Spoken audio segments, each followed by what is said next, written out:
Hey, it's Ethan here at eTrailer. Today we're going to be taking a look at and showing you how to install these Pewag twist links with the stud snow tire chains on our 2022 Toyota Tacoma. These are going to be on tire size 265/70 R16. Make sure you check the fit guide on etrailer.com to get the right fit for your tire. Also, we have them on the rear axle as per our owner's manual. Make sure you're checking your owner's manual to get them on the right tire for you as well. But these chains are going to be some of the most aggressive that you can get.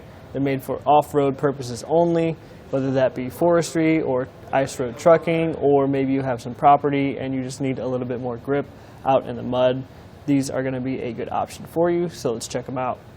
What really sets these apart again are these studs. They're 7 millimeters long and they're going to be built for biting into those off-road conditions that we just talked about. They're super aggressive and you're definitely going to feel this while you're driving, but for these purposes you're probably not going to be super worried about that. They are in a ladder pattern, which means they go straight across our tire parallel to one another.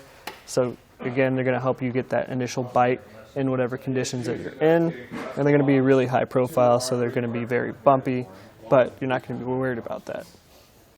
The chains are made of an alloy steel construction, so they're going to be durable and they're going to be able to hold up to those off-road applications that we talked about.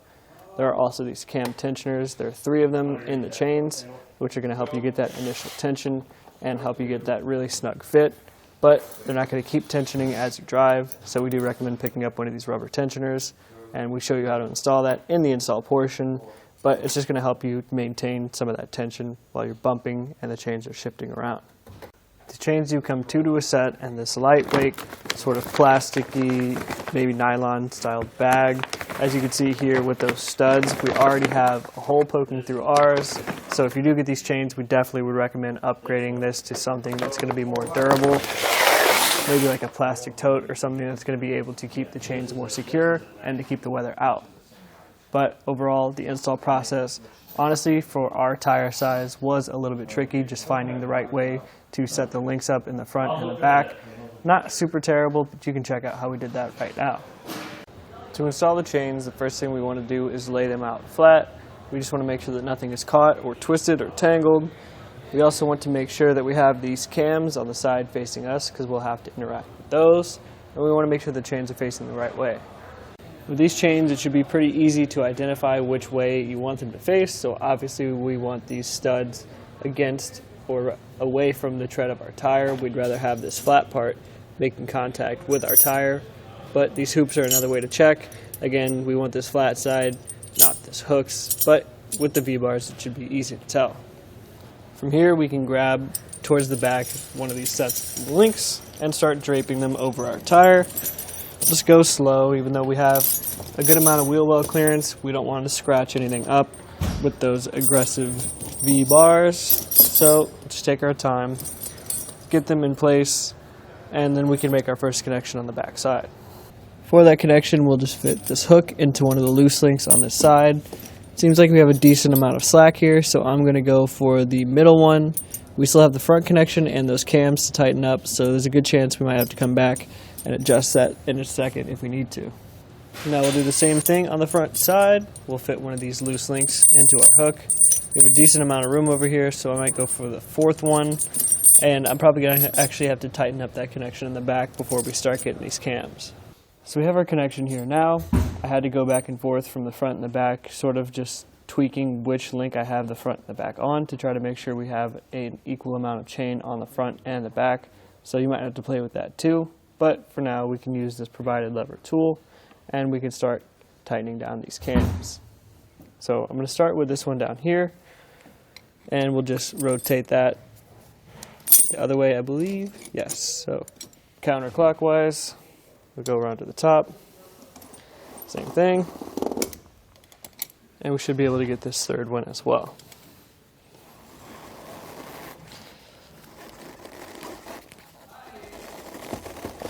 Just like that.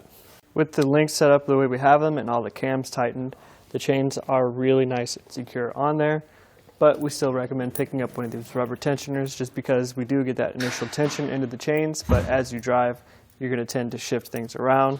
So basically you just install these like you would a tire, putting it on and taking it off, hook side out, going in a star pattern from top to bottom, left to right.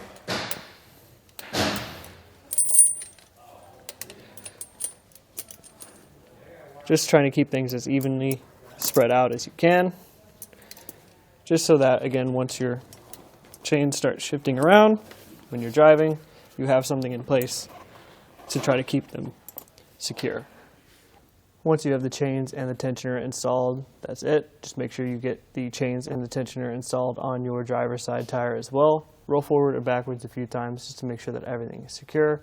Also, we do recommend giving this a try in your garage before we end up on the side of the road trying to figure it out. But once you do, you're ready to go. Overall, if you're looking for some of the more aggressive chains that you're going to be able to get, these are going to be that option for you.